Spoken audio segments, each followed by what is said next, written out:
Hello everyone, this is the Gaming Preacher. Welcome to another Hardcore Team Deathmatch in Black Ops 2. This is a match on the map Plaza. Not one of my favorite maps, but thought I'd put up a gameplay of it nonetheless. I'm running with a SCAR with a target finder and laser sight. Also have Blind Eye, Cold-Blooded, and an Engineer for my perks. Score streaks, I am running the Hunter Killer, Hailstorm, and also the Lightning Strike. I wanted to talk about something today for the commentary, something that really is applicable to where I'm at right now in a lot of areas, and also some events that have been going on in the lives of some people I know, some family and friends as well. But the topic of times of trouble. What do we do during these times of trouble? We often hear people talk about, why am I going through what I'm going through? Why am I having this crisis?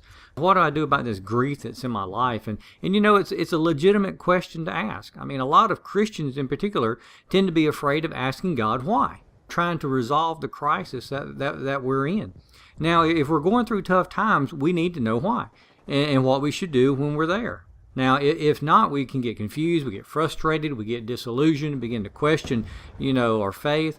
But, in the book of Psalms, we see David go through so much, and he still trusted and he still obeyed more than most of us could ever think about doing. Yet David does ask God the hard questions, but he didn't even stop there. He also knew God intimately, and he trusted him with his whole heart, even in times of these really severe trials and going through them again and again and again. If you just read through the Psalms, you'll see David's passion, his conviction to God's call in his life. Now, I think we first have to kind of adjust the way we look at life in general. Even as Christians, sometimes we have sort of a faulty view or expectations that we pick up by listening to other people give us advice or other things that people teach, and then just the influence of our culture in general. The first thing we have to realize is that bad things do happen. I mean, that's just a fact of life. And when they happen to good people, now, when I say good people, this is in the way that we see good. In God's eyes, of course, we have all sinned, and there is no good except what Christ brings out in us. But, we all go through trials, troubles, tribulations, if you want to call it that. So what we have to do is figure out, what do we do when that happens? And, what lesson do we learn from it, and how do we grow better so we don't become bitter? And we need to understand, some of the promises that God gives us when you're going through a time. Maybe you're grieving with someone. Maybe it's a loss of a family member. Perhaps it's, you watching someone go through a crisis or go through a time of trouble. And you really begin to just get troubled about it. And it begins to just really, bear on your heart.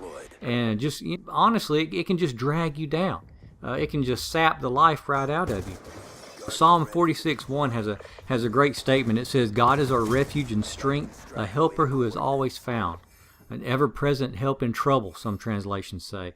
And that's just a wonderful verse to remember, that God is our refuge and he is our strength. The fact of the matter is, God doesn't look at trouble, the way that we do.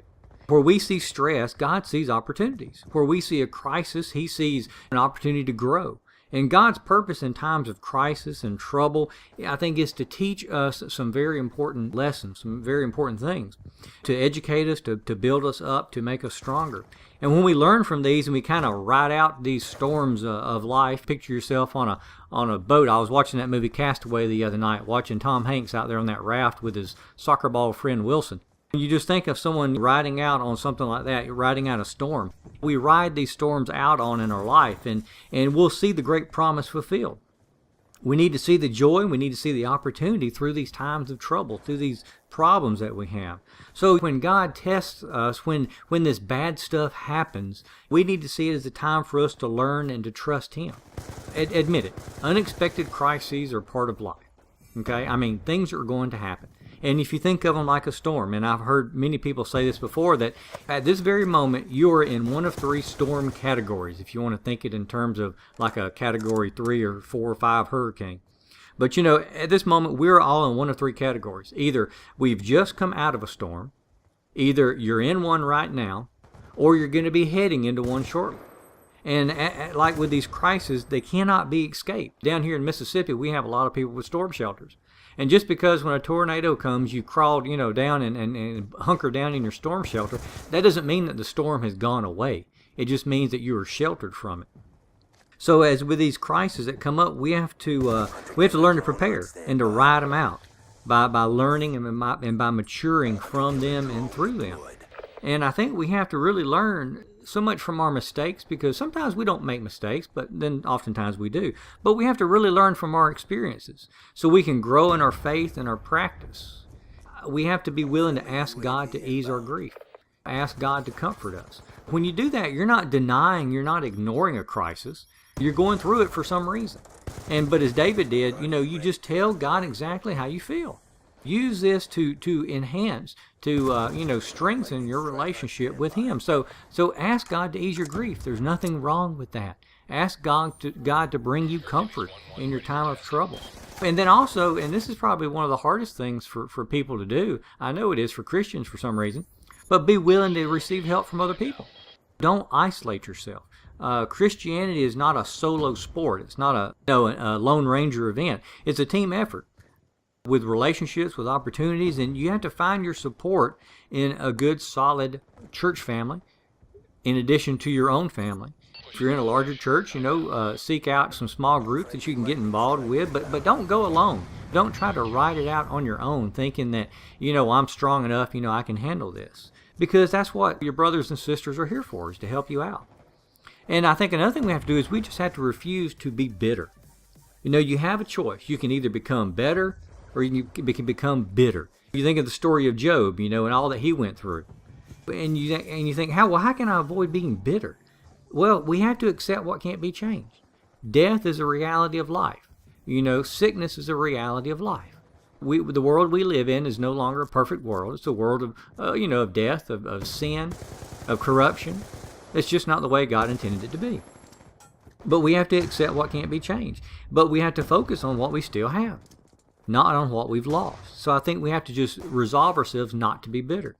And to remember, and particularly with this time of year where we had Thanksgiving and Christmas coming up, to remember what's important in life. It's not our stuff. It's not your career, your car, your boat, whatever. It's relationships.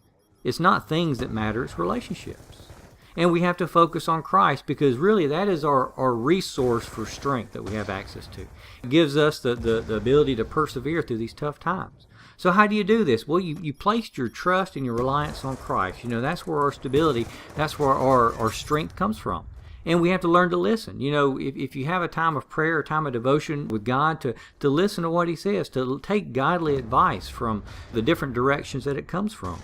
I love this verse here in 2 Corinthians chapter 1. Verses 3 and 4, it says, "Praise the God and Father of our Lord Jesus Christ, the Father of mercies and the God of all comfort. He comforts us in all our affliction, so that we may be able to comfort those who are in any kind of affliction, through the comfort we ourselves receive from God." So many things that we go through in life, we think, why is this happening? Why is this happening? And there's so many people, I know this has happened in my wife and I's own life, where we've gone through trials and we've been able to comfort other people who go through similar things, because we have already went through that storm before. We, survived. We grew through that storm. So, I'm sorry to come off sounding, like a preacher, which, I guess I am, but nonetheless, in this video, but I just wanted to speak to some people that I knew out there who were going through some trials and some troubles, and to just give you a bit of encouragement, to just give you a little bit of a word of comfort to you. So if you've made it through this far, I hope that you've been blessed by this commentary. I hope you enjoyed the gameplay, which I absolutely didn't talk about. But feel free to check out the rest of my channel if you haven't before. And guys, as always, keep the faith and God bless. Bye. Operation complete. Nice job, grunts.